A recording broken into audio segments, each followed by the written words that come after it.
Amados pais, sejam com todos vocês no nome de Jesus. Hoje, domingão, de repente você clicou aí para assistir a reunião da igreja, aquela celebração de todo domingo, ao vivo e a cores. Só que hoje a igreja se reúne nas casas, é exatamente isso. Igreja nos lares, igreja nas casas. Mas eu estou aqui para quê? Para ler com você aqui o capítulo 15, que é o nosso capítulo do dia, Capítulo 15 de Mateus, do Evangelho de Mateus, estamos lendo, Todos os dias a gente lê um capítulo também. Todas as manhãs e madrugadas eu envio um texto para nossa reflexão. E eu quero aqui cumprir aqui hoje com aquilo que a gente tem feito nas nossas celebrações. Espero que chegue aí até você. Vamos nós? Mateus 15 diz assim: Então alguns fariseus e escribas vieram de Jerusalém até Jesus e perguntaram: Por que os seus discípulos transgridem a tradição dos anciãos, pois não lavam as mãos quando comem? E Jesus, porém, lhes respondeu: Por que também vocês transgridem o mandamento de Deus, por causa da tradição de vocês? Porque Deus disse: honra o seu pai e a sua mãe, e quem maldisser o seu pai ou a sua mãe sejam punidos de morte. Vocês, porém, dizem que se alguém disser ao seu pai ou à sua mãe: a ajuda que você poderia receber de mim é oferta ao Senhor, esse não precisará mais honrar os seus pais. E assim, vocês invalidam a palavra de Deus por causa da tradição de vocês. Hipócritas! Bem profetizou Isaías a respeito de vocês, dizendo: Este povo me honra com os lábios, mas o seu coração está longe de mim. Em vão me adoram, ensinando doutrinas que são preceitos humanos. E convocando a multidão, Jesus disse: Escutem e entendam.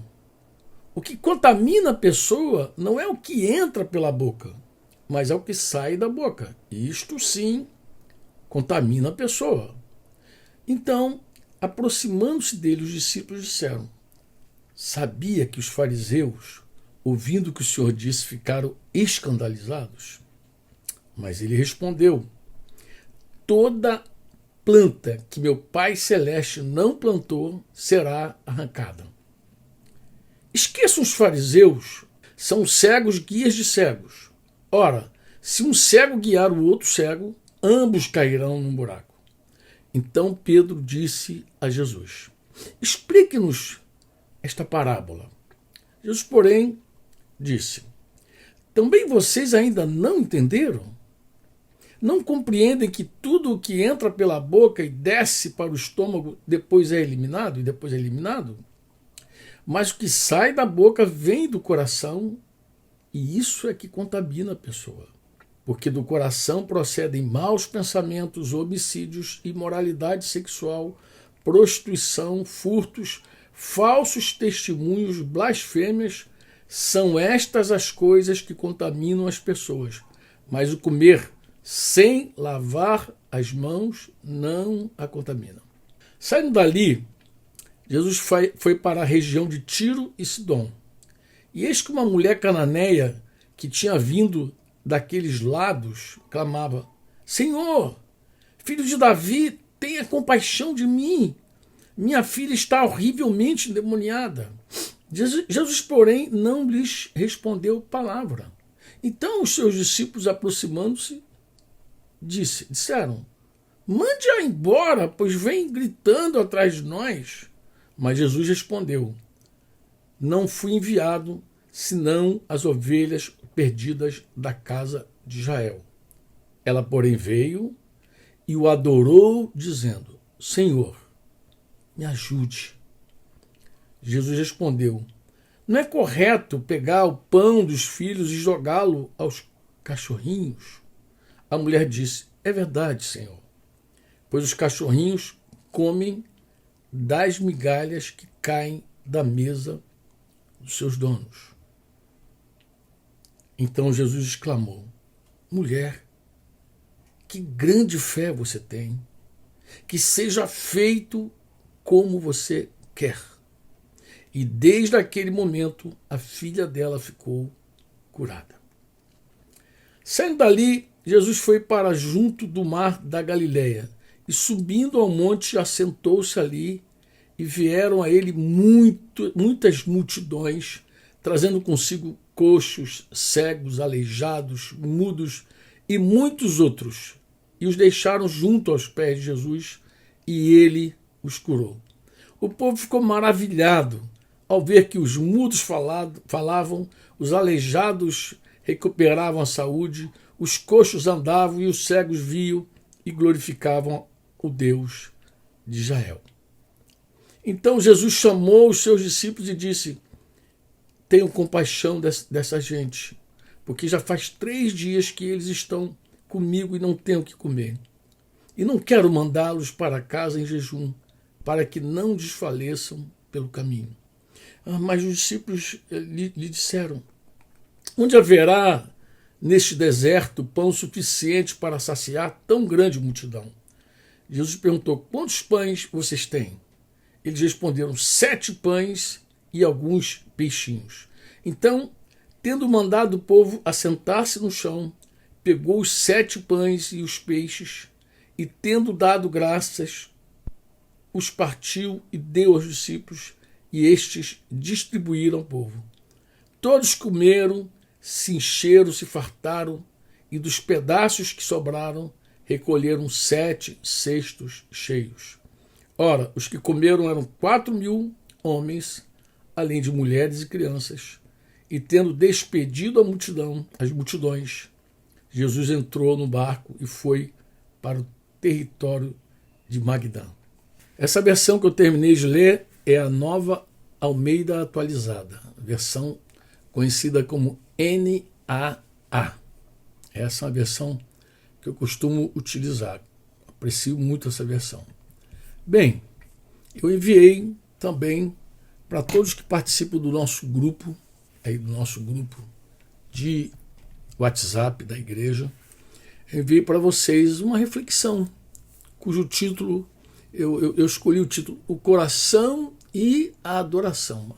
Por quê, Fran? Bem, porque quando eu leio Mateus 15, eu fico debaixo da seguinte compreensão, né? Conforme vocês leram, também aí, de repente, em casa, hoje mais cedo, ou quem sabe você me acompanhou a leitura aqui. Mateus 15, ele expõe o confronto direto entre Jesus e uma religiosidade, uma religião escravizada, cativa pela tradição. Vou até completar aqui: tradição oral, porque uma coisa era a lei de Moisés e outra coisa bem diferente era aquilo que os judeus, especialmente os fariseus, com aquele zelo que Paulo bem explica, por ele mesmo ser um fariseu, aquele zelo humano intenso que escravizou, um zelo que iniciou para preservar a lei, para guardar o povo, mas depois virou um jugo muito pesado, e aí começa o primeiro embate. O texto, logo no início, ele revela esse conflito central. Quem governa a mente e o coração do homem? É a tradição humana, é aquela tradição daquela herança, ou a palavra de Deus mesmo? E ali Jesus estava, o Verbo encarnado. Não dá para discutir, né? Nem duvidar de nada, porque o Verbo encarnado estava presente ali. Bem, os fariseus e os escribas estavam ali, o texto fala fariseus, escriba, né? Eles acusavam Jesus. Por quê? Porque os discípulos de Jesus não seguiam aqueles rituais de purificação, que era parte da tradição oral. Vocês não encontram todos esses rituais aí na própria Escritura, mas na tradição você encontra. Jesus, ele responde aqueles questionamentos, aquelas acusações, revelando que o problema verdadeiro, a raiz do problema, não são tradições verdadeiras, né? Ele fala que a raiz do problema, essas tradições humanas, essas coisas que os homens adotaram como verdades de Deus, essas tradições estavam anulando, estavam, vou usar a palavra, contaminando até, e Jesus falou que anular, eu vou usar a palavra anular também, anulando os mandamentos claros de Deus, pô. Como, por exemplo, o cuidado com os pais. E Jesus dá esse exemplo lá do cuidado dos pais. A religião havia se tornado uma coisa engenhosa. Eu lembro de um texto que Jesus fala que, do jeitinho, ele fala dos judeus, em algum momento a gente vai encontrar aí na leitura do Novo Testamento, quando Jesus fala que vocês têm um jeito, vocês têm um jeitinho, não é o jeitinho brasileiro, é o jeitinho judeu. Eles tinham um jeitinho para poder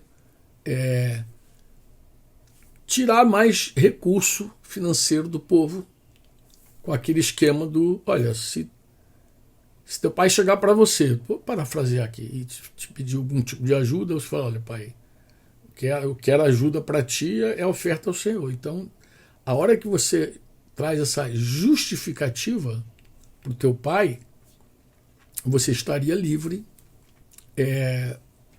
para poder não cumprir o mandamento do Senhor. Então, você traz a tua oferta e fica desobrigado de atender pela tua família. Então, essa religião ela ficou mesmo muito engenhosa para justificar o quê? Justificar a desobediência à palavra de Deus. Eles questionam Jesus por causa de coisas externas, visíveis. Mas aí Jesus pega aquela discussão esquisita e muda o eixo dela. Jesus vai dizer, olha, o problema não está nas mãos, nos ritos, nos costumes. Onde é que está o problema? O problema verdadeiro está no coração humano.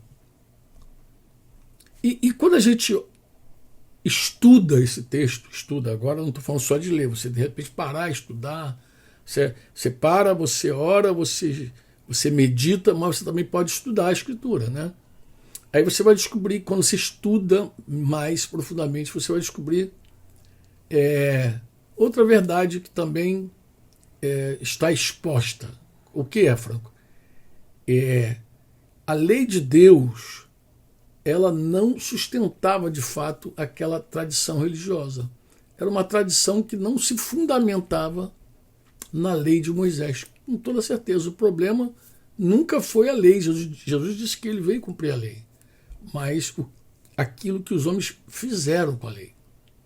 A tradição religiosa, quando ela assume uma autoridade suprema, ela se torna maligna, amados.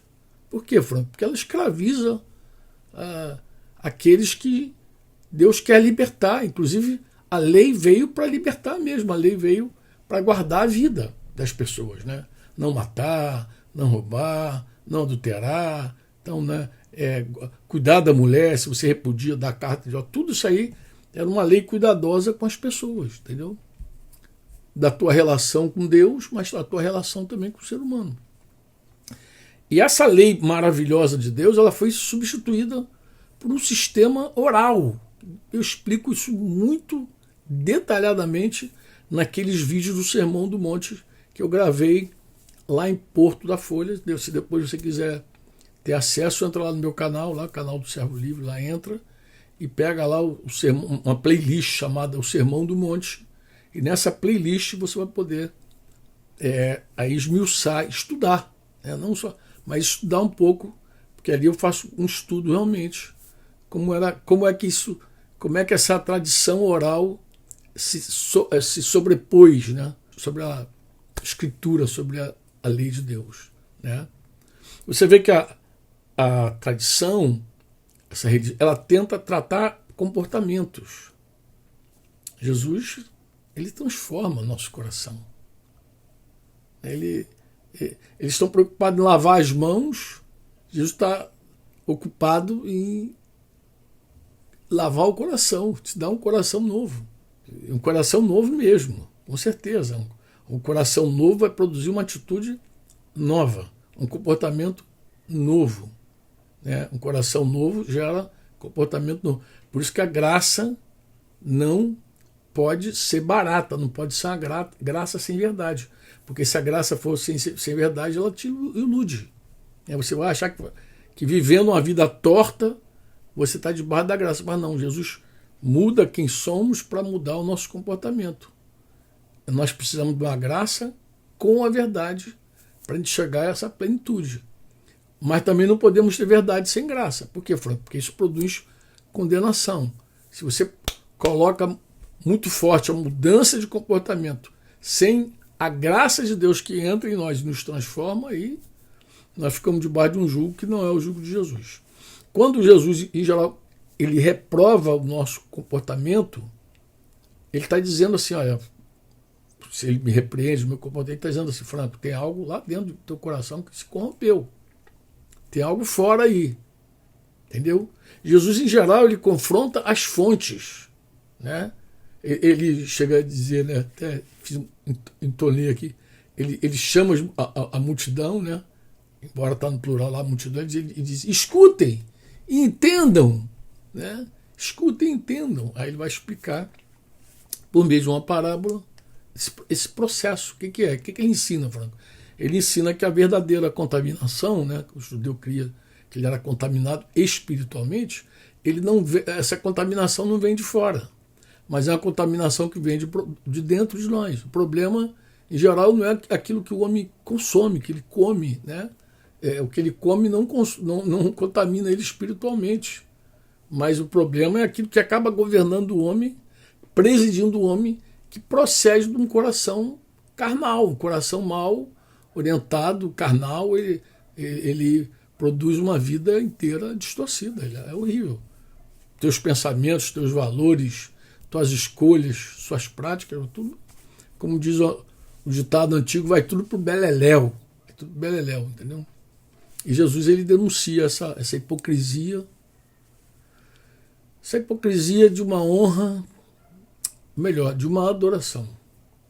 Jesus falou que esse povo me honra com os lábios. Bem disse Isaías, esse povo me honra com os lábios, mas o coração está longe de mim. Ele vai dizer, em vão me adora ensinando, se liga nisso, em vão me adora ensinando. Hoje, quando falo de adoração, em geral as pessoas se apegam muito à música, né? A levantar as mãos, a adoração.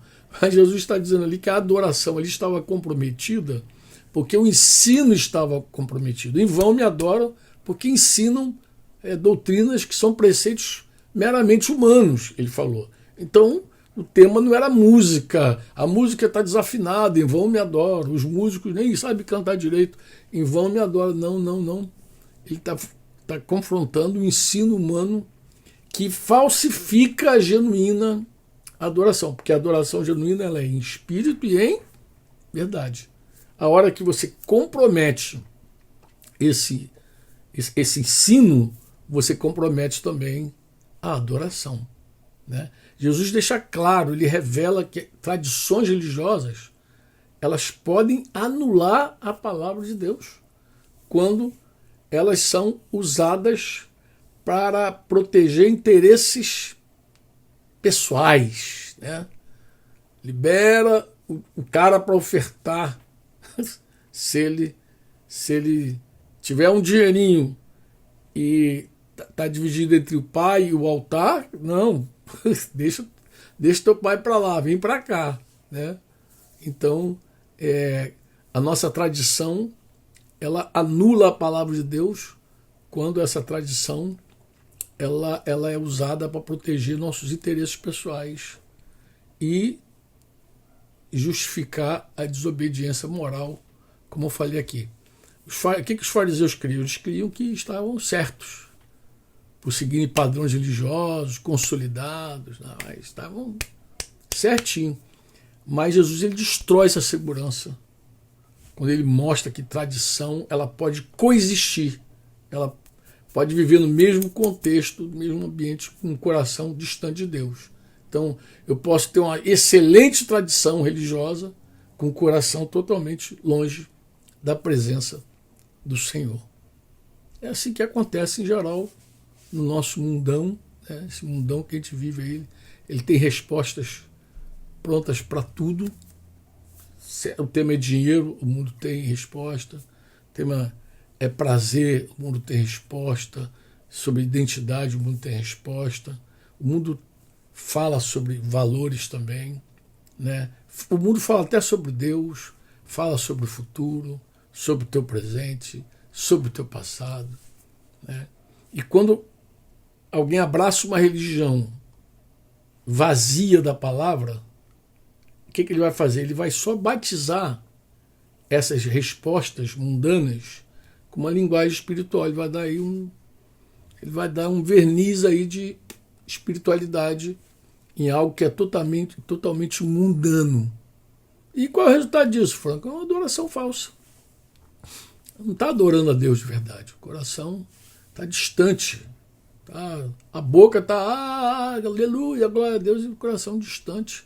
Por quê, Franco? É uma mente cauterizada, uma mente que está longe totalmente da verdadeira adoração. Amado, eu lembro aqui de Paulo escrevendo, dizendo que a fé ela não sobrevive onde a sã consciência ela é negligenciada. Se você comprometer a tua consciência, eu te garanto, a tua fé vai junto. Tradições, filosofias, ideologias, principalmente no tempo que a gente vive aí. Tudo isso aí compromete profundamente, diretamente, entendeu? A palavra de Deus e compete. Com o quê, Franco? Com o conselho de Deus. Vai competindo. Tudo isso aí vai competir. Ela compromete porque ela compete, ela quer o espaço dela, ela quer tua mente e quer teu coração. Tudo que está aí no mundo quer tua mente e teu coração.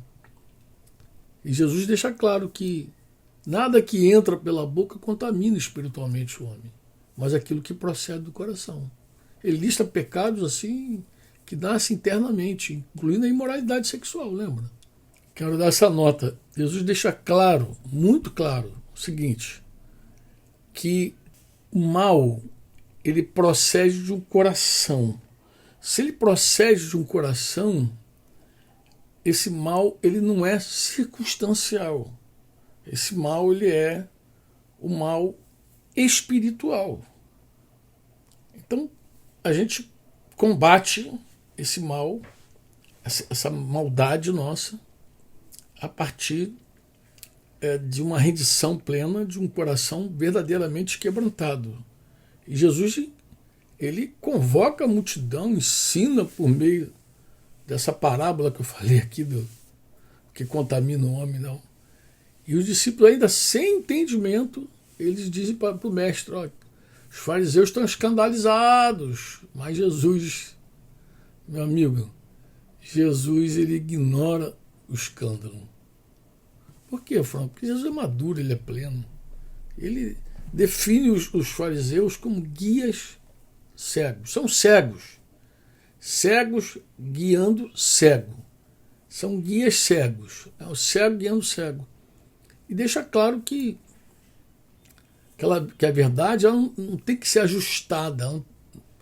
Ela não deve ser ajustada para preservar os sistemas religiosos. Vou botar no plural, né?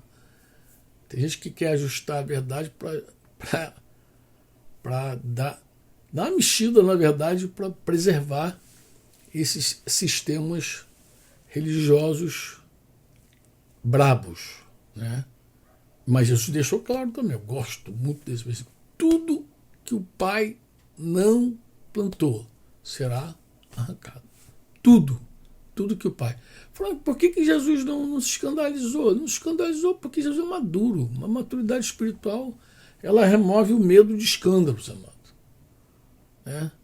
Não, a pergunta não seria essa. Franco, não é porque Jesus não se escandalizou. Não. A pergunta não seria essa, não. A melhor pergunta seria, Franco, por que Jesus não ficou assim, já estão escandalizados, puxa, fiquei com medo. Não, não é medo, a palavra é medo, mas não. Às vezes brota uma preocupação assim, muito grande com escandalizar pessoas, mas a gente tem que saber exatamente, né? Tem coisas que a gente faz que a gente escandaliza mesmo, aí não tem jeito. Porque quando a coisa é muito clara do Senhor, tem coisa que não é do Senhor que a gente pode até deixar de fazer, abrir mão da nossa liberdade e tal, não tem nenhum problema. Mas tem coisa que como é que eu vou mudar a verdade de Deus para estar escandalizando alguém? Não tem como. E eu não preciso ter medo também disso, não. Isso é muito ruim. Ter medo, entendeu? Ter medo. E Jesus, ele é o varão perfeito. Jesus é o varão perfeito. É o homem perfeito. Então ele é maduro totalmente. E ele não tem medo de escândalo. Jesus não tem medo de nada. A verdade deixa de ser negociável. Isso é que é o fato. Jesus não negocia a verdade. E é interessante, guias cegos, escrevi também sobre isso. Os guias cegos continuam guiando até hoje. Por que, Frank, ainda nos nossos dias os cegos estão guiando os cegos?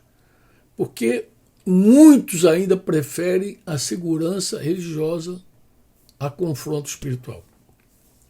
É uma preferência. Ninguém quer ter esse desconforto, né? Esse desconforto de ser tocado, corrigido, amado.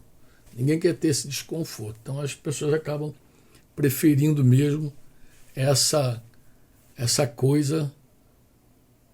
Vou dar um nome, não sei qual é o nome que eu vou dar, mas esse sistema religioso, né?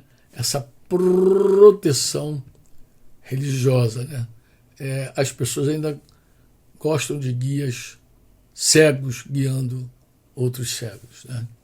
Por causa dessa segurança religiosa, essa falsa segurança, né? E quando o Senhor ele sai daquela região, vai para outra região, acho que Tiro, né, que ele vai falar, surge aí um contraste marcante, Franco. Por quê? Uma mulher cananeia manifesta uma fé humilde, perseverante, submissa à revelação. Ela não está ligada a tradição nenhuma. Ela revela o contrário. Ela é o oposto da religião, daquela religião daqueles dias e da nossa também. Ela não reivindica direitos, ela não deixa complexo nenhum dominar, né? Ela é perseverante, ela não se ofende, não se justifica, não recua. A mulher, um pouquinho de orgulho teria roubado aquela mulher dali, mas ela entende que a fé não é posição social, mano. Fé é rendição, fé é entrega, a fé é humilde. Essa fé dessa mulher, ela contrasta diretamente com a dureza religiosa dos líderes judeus. É isso que é interessante. Claro, Mateus registrou, mas Mateus registrou 2 momentos que ficaram impregnados no espírito dele, no coração dele. Foi uma coisa e uma coisa. Uma coisa totalmente oposta, né? Que se confrontam totalmente. Essa mulher cuja fé foi exaltada por Jesus, ela não se apoia em tradição, em etnia, não tem discurso religioso com ela, né? Esse é um final maravilhoso. E depois também Jesus cura multidões, eu fico maravilhado. Aí alimenta 4.000, né? O que Jesus está fazendo? Ele está mostrando que o reino de Deus, isso que é legal esse final desse capítulo, que ele está mostrando que o reino de Deus, ele não apenas confronta, não apenas corrige. O reino de Deus também é uma compaixão prática. Se por um lado ele vem corrigindo a doutrina, mostrando de fato o reino, a visão, a palavra, né? Se ele vem revelando tudo isso e confrontando toda a tradição, mas por outro lado ele também está curando, está salvando, está tocando e está alimentando. Aquele que confronta o erro ele supre as necessidades das pessoas, né? No momento ele corrige o caminho, e no outro momento ele restaura, cura a alma, restaura a alma, liberta, opera milagres maravilhosos, alimenta uma multidão. Assim termina o capítulo